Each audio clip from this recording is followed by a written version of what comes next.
aka-ukalar qanilar? Azamatjon, aka O'berjon, kelinglar yonimizga yaqinroq kelasizlar. Marhamat. Azamat. Va bolajonlari bugun bularga chiroyli qo'shiqlarni kuylab beradilar, hozir nasib bo'lsa. Sababi bolajonlar qattiq harakat qilishgan. Albatta to'yimda qo'shiq kuylayman otam onamga deb, hozir bolajonlarimiz chiroyli qilib qo'shiqlarni kuylab berishadi. Va biz hammamiz mana shunday bolajonlarimiz tomonidan chiroyli qo'shiqlarni guvohi bo'lamiz degan umiddamiz. Bolajonlarimiz qalbimizning nuri, quvonchimiz. Biz bolajonlarimiz uchun dunyolar tugul jonimizni berishga tayyor turamiz. Sababi hayotda zavqlanadigan eng asosiy Allohning ne'matlaridan biri bu farzandlarimiz hisoblanadi. Hozir mana bolajonlarimizdan chiroyli qo'shiqlarni guvohi bo'lamiz. Azizxon, qarang, bugun farzandlarimiz ota-onalari uchun chiroyli bir surprizlar tayyorlaganlar. Qolaversa farzandlar, marhamat, biz hozir Aminjondan, Amirjondan, Muhammad Yusufdan hozir bitta chiroyli surpriz ota-onalariga. To'g'rimi? Yashang. Hurmatli mehmonlar, xonimlar va janoblar, bularning hayajonlarini birgalikda guvohi bo'lish arafasida turgan ekanmiz. Bularni qo'llab-quvvatlaymiz, degilib aytamiz. DJ Totomizdan har holatda muzikamiz tayyor va biz bolajonlardan qo'shiqlarni birgalikda guvohi bo'lamiz.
Saylana chalib qo'yamiz.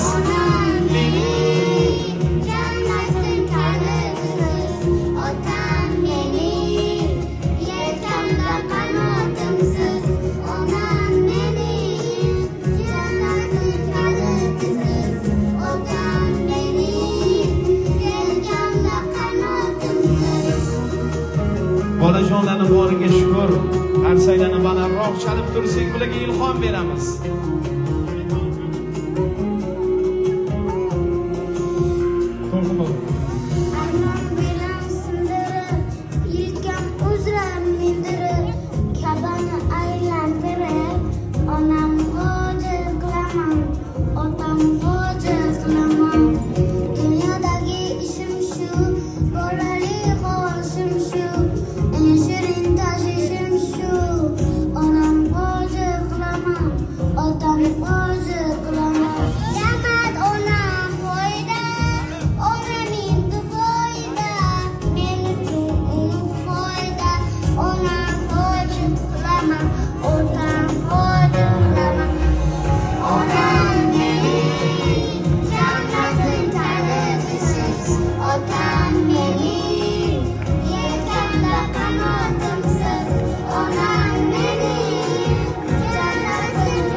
Har saylana balandroq chalib beramiz.